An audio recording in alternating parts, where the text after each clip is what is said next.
The stated mission of modern science is to dominate and control nature. It was born of the philosophies of Francis Bacon, who suggested we could learn to command nature in action, and of René Descartes, who wrote that mankind could become the masters and possessors of nature.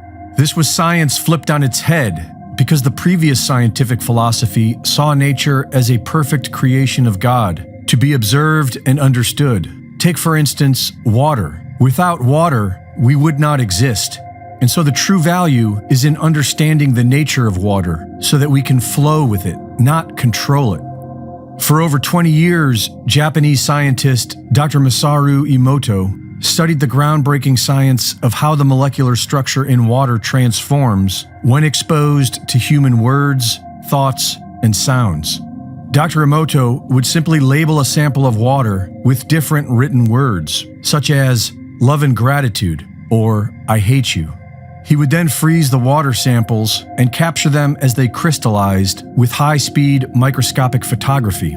The results were astonishing. The crystals formed from water exposed to the words love and gratitude were clear, attractive, and symmetrical, and the crystals formed from I hate you were distorted, asymmetrical, and opaque.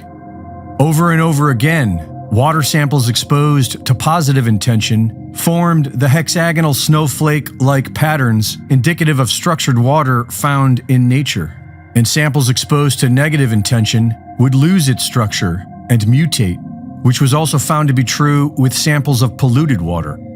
Decades of repeated experiments have clearly shown that water is transformed when exposed to human word, thought, and sound.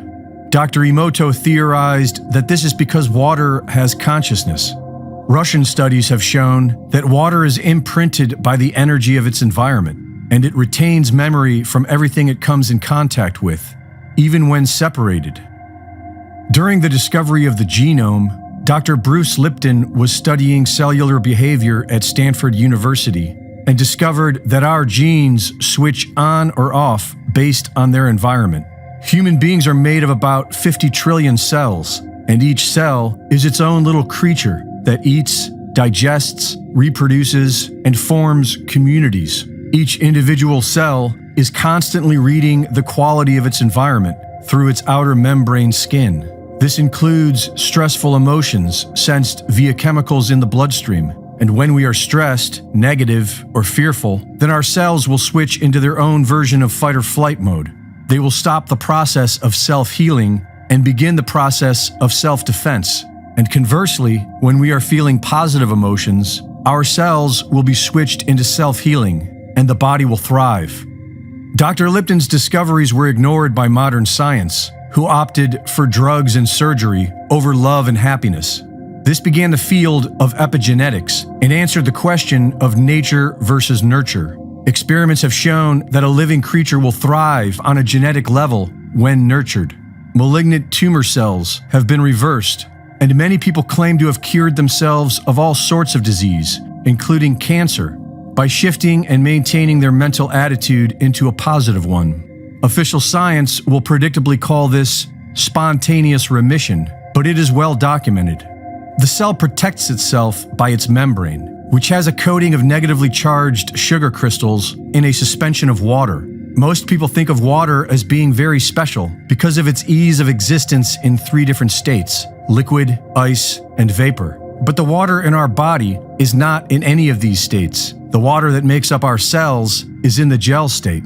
Science is now recognizing a 4th state of water, known as the gel state, or structured water. This 4th state is an electropolar state, whereas some of the water becomes a negatively charged gel, and the rest, known as bulk water, maintains a positive charge and remains more like a liquid. This electropropulsion creates movement and kinetic energy. This is how the blood is moved throughout our body. The latest evidence shows that the blood is pumping the heart, not the other way around. And it's the gel state water that propels the blood. To thrive, this natural propulsion system requires a connection to the earth, sunlight, positive human connection, and peace of mind. Your body is made up of over 50 trillion cells, and each one's health is dependent upon your own. Our happiness, or lack thereof, not only affects our health, it affects the health of everyone who enters our environment. So if you'd like to make the world a better place, then learn how to be happy. Greg Reese reporting.